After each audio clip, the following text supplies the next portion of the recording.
The feeder has been there for 3 weeks. You filled it on a Tuesday. You checked it on Friday, and the seed had not moved. You refilled it anyway, black oil sunflower, the good kind, and you waited. A week passed. The seed sat. The perches were empty. The yard next door, the one with the straggly hedge and the cracked bird bath, had cardinals every morning.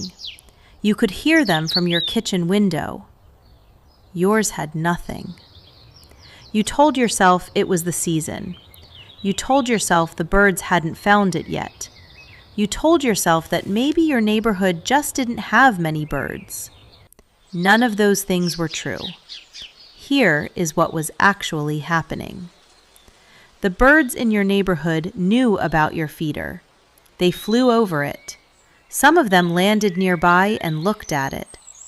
And then they made a decision, a specific, deliberate, behavioral decision, that your yard did not meet the criteria they require before they will commit to eating there.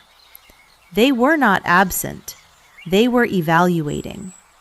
And something in your yard told them to keep moving. This video is going to tell you exactly what that something was, and by the end of it, you will understand your yard through the eyes of the birds you have been trying to attract, and you will know precisely what to change. Welcome back to Garden Birds. If you are new here, subscribe before you leave, because what you are about to learn will change the way you think about every empty feeder you have ever had. Today we are going through the 7 real reasons birds skip your yard. Not the obvious ones you have already read about, the ones that are grounded in the science of how birds actually assess risk, evaluate safety, and make the specific decisions that determine where they spend their time and where they do not. Stay until the end, because reason number 7 is the one most people never think about. It is not about what is in your yard. It is about who is in it. And it is the one that, once you understand it, changes everything about how you approach your relationship with the birds outside your door. This is the mistake almost every new backyard birder makes, and many experienced ones never correct it. You put the feeder where you can see it, from the kitchen window, from the porch chair, from the living room couch. That makes complete sense for you, but the bird does not care about your view. What a bird sees when it approaches your feeder is a threat assessment. Before landing, every bird runs through a rapid evaluation of 3 things: escape routes, nearby cover, and exposure to predators. This assessment happens in seconds, and it determines everything. Studies have shown that food consumption at feeders adjacent to cover can be double that of feeders just a few meters away. Not slightly higher, double. The same bird, the same seed, the same feeder, twice as much eating, simply because the feeder is close to a shrub it can disappear into if a hawk appears. A feeder placed in the middle of an open lawn, visible from every angle, with no cover for 30 feet in any direction, feels like a trap to a bird. Not a resource, a trap. They may visit once, out of desperation, on a cold morning when the hunger outweighs the risk. But they will not establish your yard as a regular stop. They will not build the pattern of daily return that turns a feeder visitor into a yard bird. The fix is straightforward. Move the feeder within 10 to 15 feet of dense shrubs or tree cover. Not so close that a cat can hide underneath it, but close enough that a bird can reach safety in under 2 seconds if it needs to. You are not redesigning your garden. You are thinking like the bird instead of like the person watching from the window. This is the reason most people never consider, and it may be the most powerful one on this list. Birds do not experience your Chirp, yard as a chirp, collection chirp. of objects. They Soft experience it as a contact landscape call. of signals, Everything is sounds, fine. movements, scents, and memories that together create what researchers call a landscape of fear. A yard where a predator has been recently present does not just feel dangerous while the predator is there. It feels dangerous after the predator has gone, sometimes for days. The landscape of fear can have a greater effect on bird behavior and survival than the actual predator itself. If you have a cat, your own or a neighbor's, that moves through your yard, you may not see the effect immediately. The cat leaves, the yard looks normal, but the birds have registered the presence. The alarm calls that went out when the cat appeared have been heard and filed by every bird within range. The scent markers the cat left are detectable to birds in ways we do not fully understand.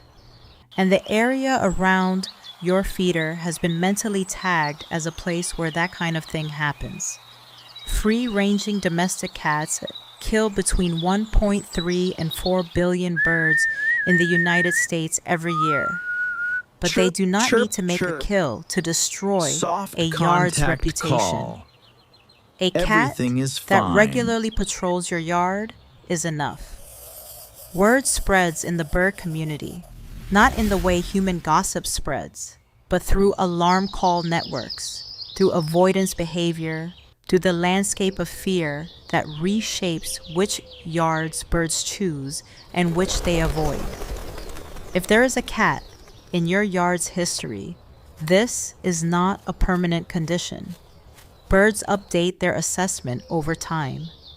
A yard that is consistently safe for several weeks can rebuild its reputation, but you have to remove the threat first. Walk into any grocery store in America, and you will find bags of wild bird seed on the shelf. Most of them look generous, colorful, varied, full of different grains. Here's the problem. The majority of that mix is milo, red millet, and oats. And the majority of the birds you actually want in your yard will not eat those seeds. They will toss them on the ground, or they will stop coming altogether. Project Feeder Watch, Cornell Lab of Ornithology's large-scale citizen science program that has tracked feeder preferences across millions of data points, consistently shows that black oil sunflower seed is the single most universally accepted seed among North American backyard birds. Cardinals love it. Chickadees depend on it. Woodpeckers will come for it. Nuthatches, titmice, finches. Nearly every species you are hoping to attract has black oil sunflower seed somewhere in its top preferences. Safflower seed is the second most powerful investment, especially if you want more cardinals and fewer house sparrows, which tend to avoid it. Niger seed specifically attracts goldfinches. Suet blocks attract woodpeckers and nuthatches in ways that seed alone cannot. The cheap mix that looks like abundance is largely filler. It is profitable for the manufacturer and useless for the bird. If you have been using a budget mix and wondering why your yard is quiet, this single change can bring birds back within days, not weeks. Days. Because the birds are already nearby. They have already assessed your yard, and they have already decided that what you are offering is not what they need. In multiple studies on backyard bird habitat, researchers have found that fresh water consistently attracts more species than seed alone, not slightly more. Researchers studying yards across North America found that water was often the deciding factor in whether birds established a yard as a regular stop or pass through without committing. Birds need water for drinking, yes, but more critically, and this is the part most people do not know, they need water for bathing.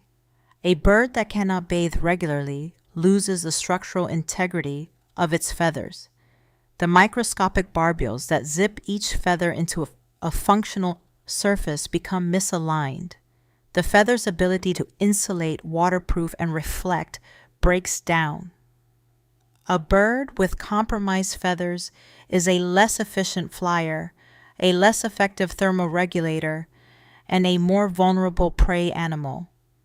Bathing is not recreational for birds. It is maintenance. It is as essential to their daily function as eating. The most effective upgrade you can make, more effective than better seed, more effective than more feeders, is to add moving water. A simple solar dripper that keeps the surface of your bird bath in motion costs between $15 and $30. It changes the acoustic signature of your yard. The sound of dripping water carries through dense vegetation, across lawns, over fences, in ways that a silent basin of still water simply cannot. Birds flying over your neighborhood at 100 feet can hear moving water. They cannot see a still bird bath. If your yard has no water, the birds that would otherwise choose it are making do with what they can find. Adding water, especially moving water, removes one of the most common reasons a yard gets skipped.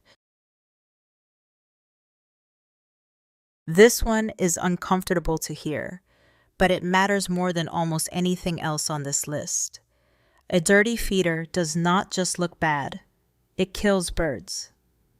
Infection occurs when birds ingest food or water contaminated with salmonella, or come into contact with objects such as bird feeders that are contaminated with feces from infected birds. The disease can spread rapidly, especially in areas where large numbers of birds congregate. University of Nevada, Reno. Wet seed that sits in the bottom of a feeder for more than a few days begins to develop mold and bacteria. Aspergillosis, a fatal respiratory fungal infection, develops in moldy seed. Salmonellosis spreads through fecal contamination of feeder surfaces. Both diseases are fatal to birds, and neither announces itself visibly until birds are already dying. Here is what makes this relevant to why birds skip your yard. Birds that are healthy avoid feeding sites where sick birds are present. The behavioral signals of a sick bird, lethargy, fluffed feathers, slow response times, are read by other birds as warning signals. A feeder where sick birds congregate becomes a feeder that healthy birds avoid, not consciously, not deliberately in the way a human would reason through it, but effectively. The yard with the sick birds becomes the yard other birds fly past. Clean feeders weekly using a diluted bleach solution, 1 part bleach to 9 parts water, and rinse them thoroughly. After washing, let the feeders dry completely before refilling. Bird note: this is not optional. It is the baseline hygiene that makes everything else you do for your yard birds meaningful. This one is harder to fix quickly, but it is worth understanding because it explains a pattern that many backyard birders notice but cannot name. The yards that attract the most birds and keep them longest are not necessarily the yards with the best feeders. They are the yards that function as complete habitat, places where birds can find food, water, shelter, nesting sites, and insect populations in one location. Feeders are part of that picture, but only part of it. American culture values tidy yards, clipped grass, raked leaves, trimmed edges, no dead branches. For humans, a perfectly manicured yard is a sign of care. For birds, it is a food desert. Dead leaves on the ground are not debris. They are a layered ecosystem of insects, larvae, seeds, and invertebrates that thrushes, robins, and towies depend on entirely. A yard where leaves are raked and disposed of within days of falling, has effectively removed an entire food source for ground-feeding birds. Dead branches, the ones that look like they should be cut, are prime nesting and foraging sites for woodpeckers, nuthatches, and chickadees. A brush pile in the corner of your yard provides shelter, nesting material, and insect habitat that can support a resident bird population year-round. During nesting season, 96% of North American land birds feed insects to their chicks. A yard treated with broad-spectrum insecticides does not just have fewer bugs. It becomes a place where parent birds cannot raise a healthy brood. They will find somewhere else to nest. And when they do, they take with them all the generations that would have followed.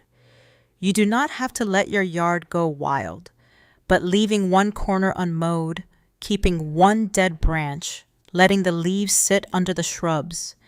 These small acts of strategic untidiness are the difference between a yard birds pass through and a yard they choose to live in.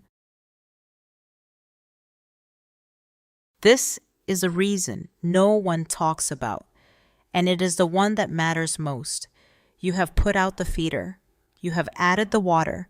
You have moved the feeder closer to cover. You have cleaned it. You have planted things, and the birds are still not there the way you want them to be. Here is what is happening. The birds are watching you.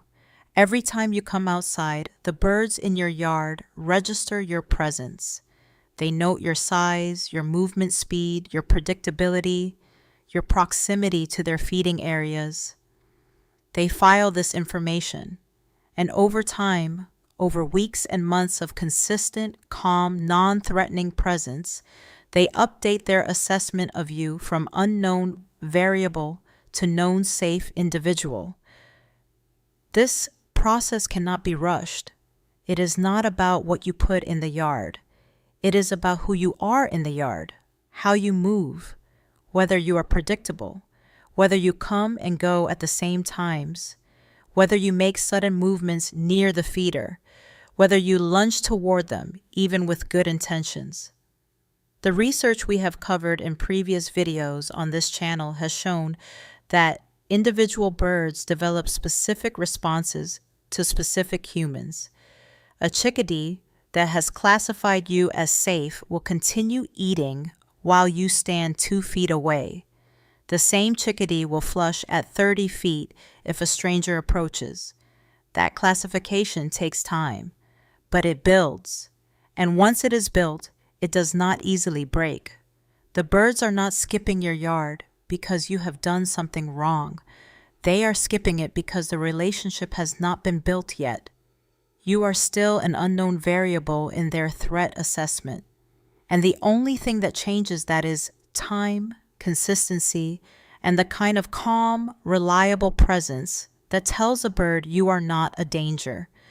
Every morning you fill the feeder and go quietly inside, you are making a deposit in that account. One that will eventually pay out in the form of a cardinal that keeps eating when you open the back door. A chickadee that lands on the branch you are standing beside. A yard that stays alive around you instead of going still. That is not a transaction. That is a relationship. And it begins the moment you decide to be consistent. Tell me in the comments, how long did it take before you noticed the birds in your yard stop flushing when you came outside? And was there a specific moment when you realized something had changed? I want to hear about it. I read every single one. I'll see you in the next